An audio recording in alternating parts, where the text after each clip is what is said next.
Welcome to Mastering Innovation Together with Scott Schafer of Borderline and Chris Koomey of Thorben Consulting. Scott, you've been mastering innovation together across a lot of different fields. I know your true love and your true passion is marketing. So what are some of the things that you've done over the last several years that you feel have really kind of changed the game for you and your clients?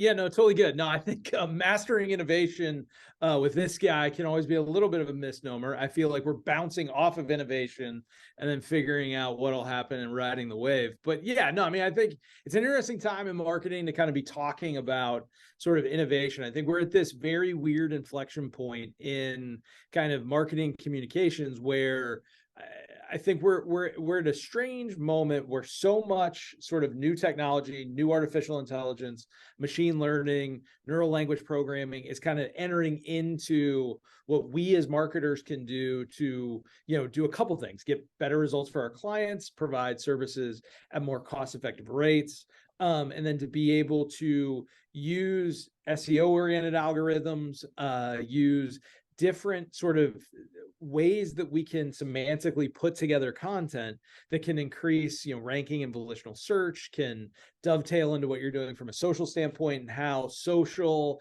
and SEO can kind of merge together to enhance what you're doing from an SEO perspective. But I think, well, let's talk a little bit about COVID, because basically COVID changed direct response marketing on the internet, right? Everything got super expensive. The things that had been working they worked, but they still were just super expensive. And then when people went back to their lives, and that also changed a lot. So what's happening? Like how are you dealing with that change in the marketing environment?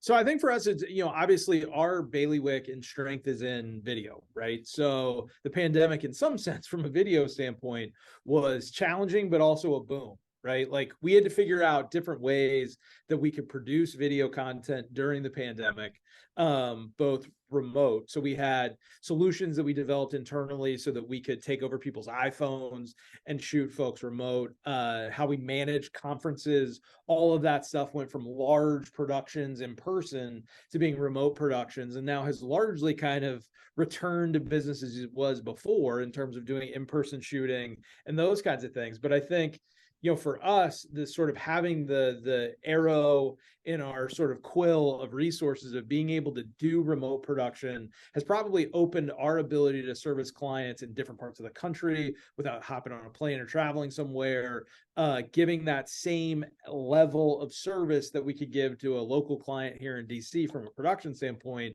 Having these remote technologies doing that far afield is something that we've been able to focus on. I mean, I think the other thing is, for an audience, the bar in terms of video quality has dropped significantly in terms of what your audiences and your stakeholders are willing to accept. It doesn't totally matter, like what we're doing here. What we're doing now. Yeah, well, you never would have agreed to this. No, 4 years ago, I would have said this is the craziest thing. No, there's no chance. And I'm a little weird that we're not in the studio today, but I think for us, having audiences that are more conditioned to just see content produced this way, and I think being conditioned that this is sort of a kind of authoritative way to communicate, has given us more ability to create really quick content, so that when like something happens, like today, we shot a video that was quick, kind of down and dirty, for a client who wanted to dive into sort of the employment law issues around sort of the dust up with Elon Musk and on Twitter,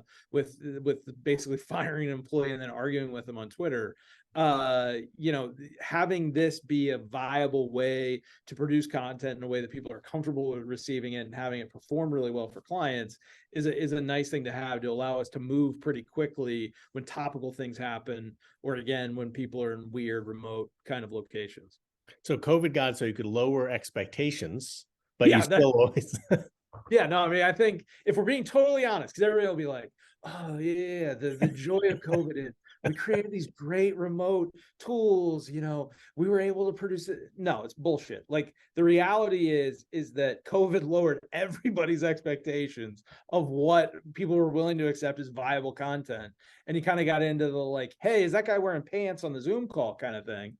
But I think for us, it's just one of those things where audiences are just, if the content's good and what you're saying is interesting and valid, obviously producing it in a high-end way is important in a lot of instances, but in some instances, it's just as effective getting on Zoom, having a normal conversation with your buds, and putting it out in the world.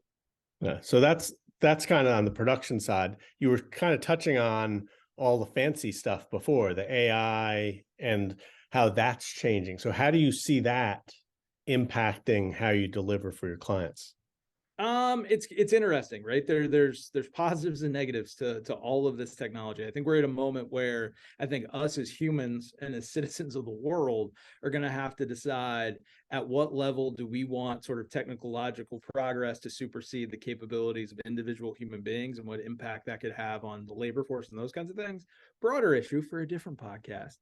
But in terms of how we're able to leverage it for our clients, we have kind of not necessarily gone full in. I don't think I'm a firm believer in like a lot of people that you can just sort of let these AI tools that you create internally kind of run your full universe. I think for us, it's finding opportunities where clients are creating content in a way where we can deploy it. So we have some clients who they do a lot of repetitive consistent communication around a topic. So historically, you would create their messaging or their marketing plan, and it would be 20 unique human written messages. And where we've been able to use AI to streamline that process and provide more cost-effective solutions for customers is to essentially have 4 or 5 key messages that then you feed to our AI tool, have the AI tool produce tweets or LinkedIn messages or blog posts based off of those, have then human intelligence review that to ensure that it's accurate and effective. But it's allowed us to create more content for clients and more content faster. And I think for us, the key has really been making sure that we use things inside of the sandbox, that we're teaching the right kinds of content.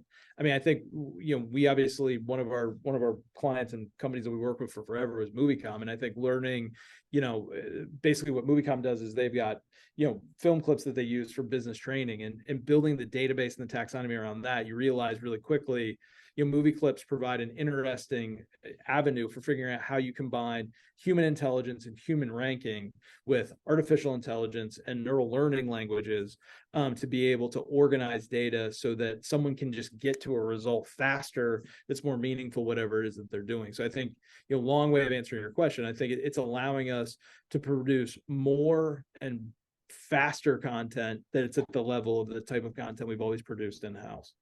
Yeah, and it doesn't replace you; it just is additive.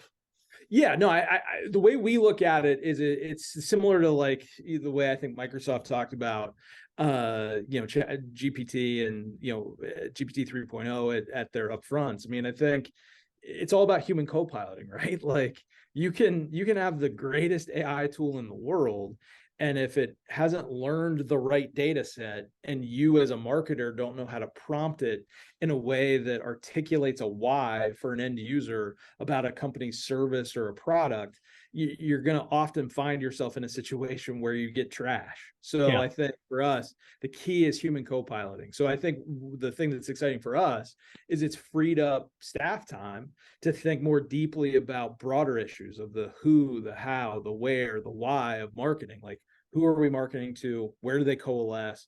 How do we market to those folks? And then what is the why? What are we pitching them on?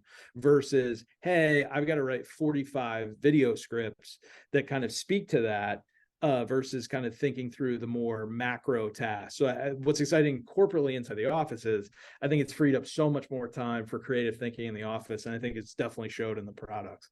Yeah, genuine human connection goes a long way. So Scott, Scott Schafer, thanks for mastering innovation together with us today. Thank you for mastering innovation together today with Thorben Consulting. This is Chris Koomey. We'd love to hear from you. If you enjoy the show, if you have any comments, questions, or just want to learn more about what we do. Thanks for joining us.